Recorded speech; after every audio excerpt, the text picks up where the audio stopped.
Hey, welcome in. Sit down, grab some coffee. There's donuts. I don't have any donuts for you. I also don't have any donuts for myself, but there are donuts. Trust me, there are donuts somewhere in the world right now. Welcome to another episode of the Conscience and Nonsense podcast. Say hello, Professor Conscience. Hello. How are you doing? How is everyone? How is every little thing? And nonsense. Hey, what's happening? Gonna have a all happening episode this time, I can tell. All right, and we're gonna get right down to it. I have a diagnosis. I'm schizoaffective, and part of that is having difficulty with motivation and ambition, and saying to myself in life, hey, when I grow up, I'm gonna be an engineer or a construction worker or a cop or a dancer or a writer or whatever. One of the things that really caught my fancy along the way in life, and a lot of this has to do with the fact that I've lived most of my life in Florida, one of the things that really took hold for me was the idea of learning another language and using that language to make a living, career. So my mom, she's kind of special. um, she's got a funny story about this. Of course, the language is Spanish, English, Spanish. I'm bilingual, hablo español, and I can give you maybe a little bit more of a sampling of that later. I want to incorporate more and more of that as I go along, and I want to translate for people too. But my mom's story was she had a test and she saved her test, but she was in school. I'm not going to date my mom. I'm not going to tell you her age.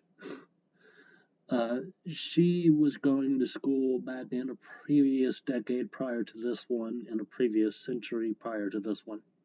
And there was a test in Spanish class. And on her Spanish test, it said, if you learn Spanish and become fluent, and you use Spanish for a living. No, the question was this. It was, why would you want to learn Spanish? Why do you want to learn Spanish? And she wrote, I would like to learn Spanish. Maybe one day I will be a Spanish teacher. And that was about the limit of what she was able to come up with at that time. And me, not so many years later, yeah, be careful, Nate. Oh, indubitably. Me, not so many years later, I said to myself one day on a very key day, and I'll tell you this story another time, but the day that I decided, hey, I'm really going to learn Spanish, it was back in 1998. I'm really going to learn Spanish. But the thing was, what do I do for a living using Spanish? Well, native Spanish speakers do all kinds of things. I'm, you know, everything from engineer to professor to construction worker to fireman to astronaut, whatever. Native Spanish speakers and people who have learned Spanish as a second language, the sky's the limit on what you can do for a living and how you can use Spanish. It's so useful to learn a second language and popular among Spanish teachers and instructors now is kind of the whole, if you're going to learn a second language, why not Spanish? Very useful language. But I had so much trouble and still kind of have the problem in life where I have difficulty getting past the notion of, okay, well, what do I do with my Spanish? What's it useful for? And so much of the answer, I think this is a limitation in my thinking, and I think it goes back to my mental health, my mental illness, so much of the answer has always seemed like, well, I tutor Spanish. Well, one problem with that is I'm not a native speaker, which, don't get me wrong, you don't have to be a native Spanish speaker to teach Spanish. My Spanish professor in college was actually Romanian, which is fascinating. And she would say, when she was looking for someone to call on in class, she would actually say in her thick Romanian accent, Transylvanian or Romanian, but she would actually say in class, she would look around the class and say, "Where is my next victim?" In what would not remotely be classified as a Spanish accent. But we learned to trill our R's, and we learned to separate our lips when we pronounce B and B, with this lady who taught us Spanish. But one of the more rewarding experiences that I had using my bilingual ability was when I helped edit and proofread a novel, a collection of memoir stories by my good friend Celis Rivera. Celis, Selys. Very uncommon name. She thanks me from the bottom of her heart for pronouncing it correctly, which it's an honor to do. The name of the book is An Unconscious Mestiza, and it's a very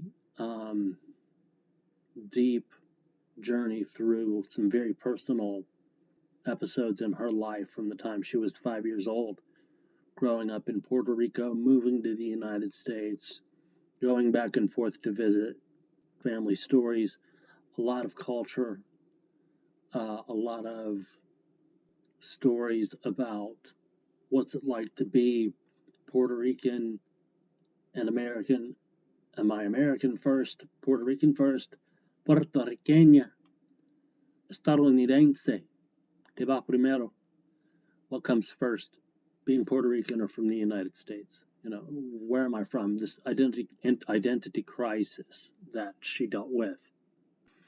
And editing and proofreading that bilingual content, extremely rewarding, enjoyable, deep, revealing experience that I had using not just my Spanish skills, but my writing, proofreading skills with English.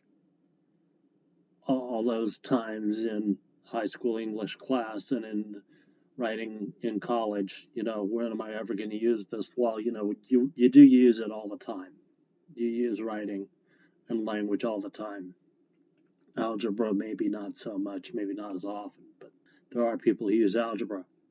But one of the important things that I wanted to say tonight, on this podcast was, for me, studying Spanish became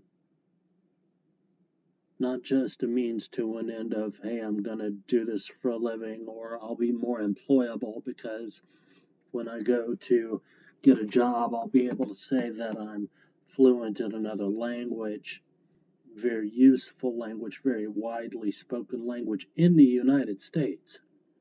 And I've never left the United States, but I have met people from Colombia, Puerto Rico, obviously, Venezuela, Costa Rica, España, Spain, and Cuba, and the list goes on. And I've probably met and talked to people from every last Spanish-speaking country in the world with Spanish as the official language of that country.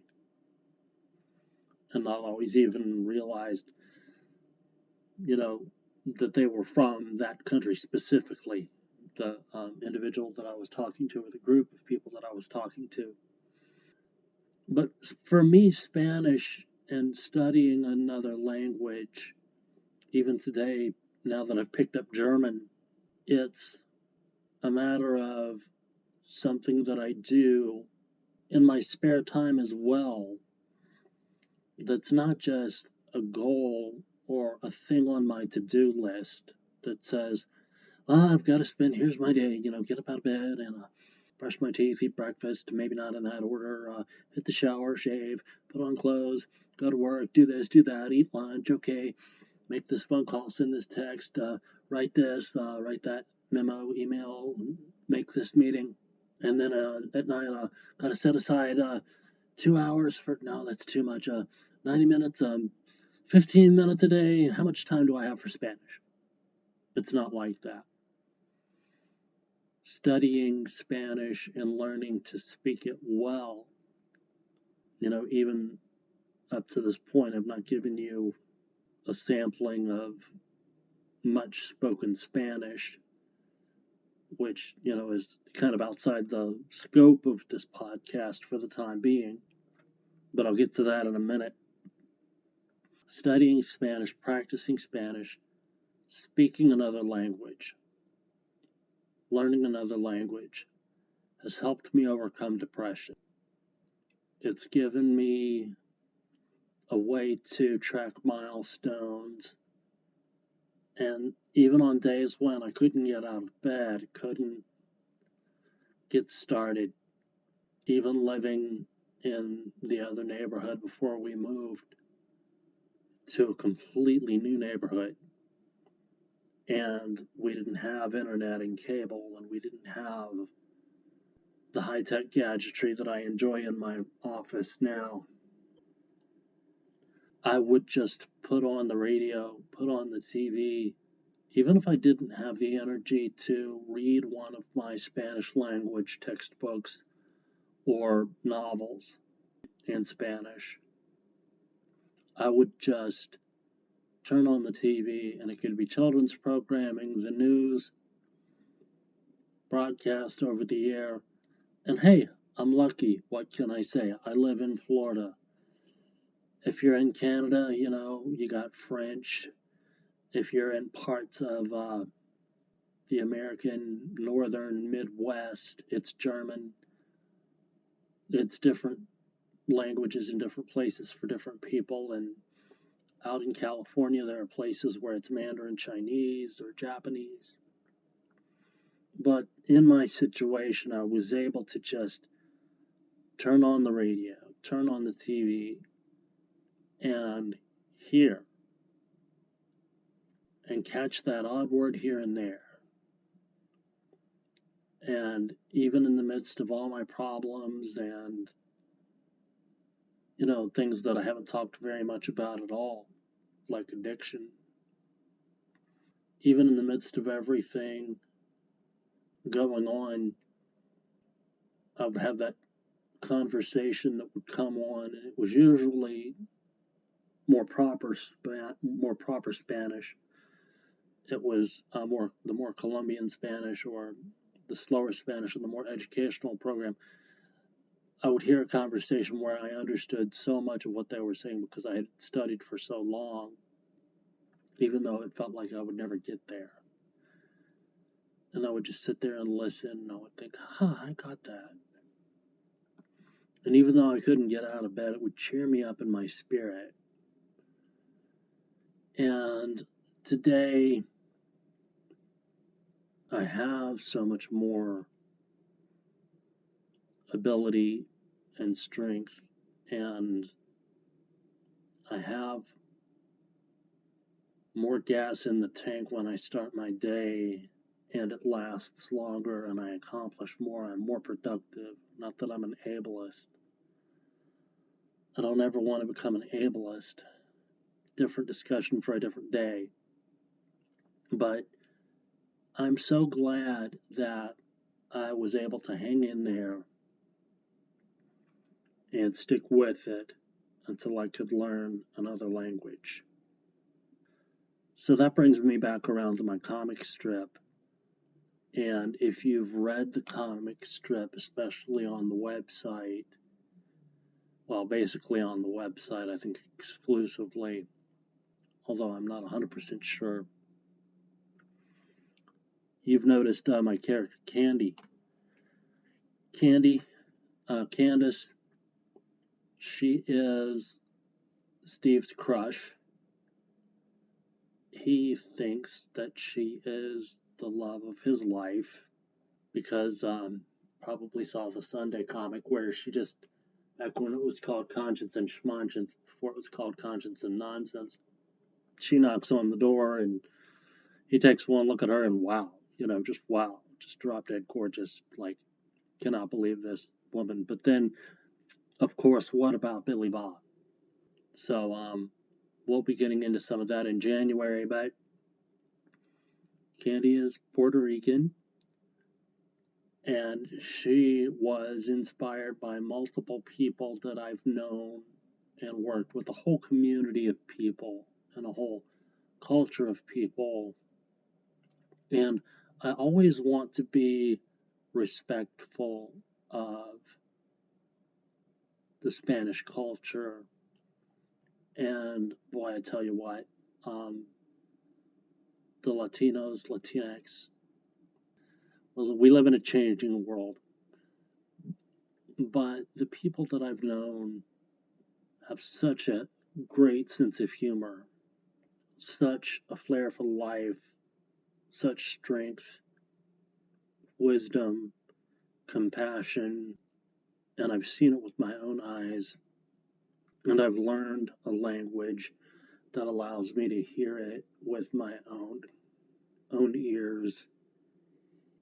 Candy, she's gonna be there for as long as the comic strip's there, and I'm gonna, I know I'm putting words in her mouth, and I know Spanish is not my native language.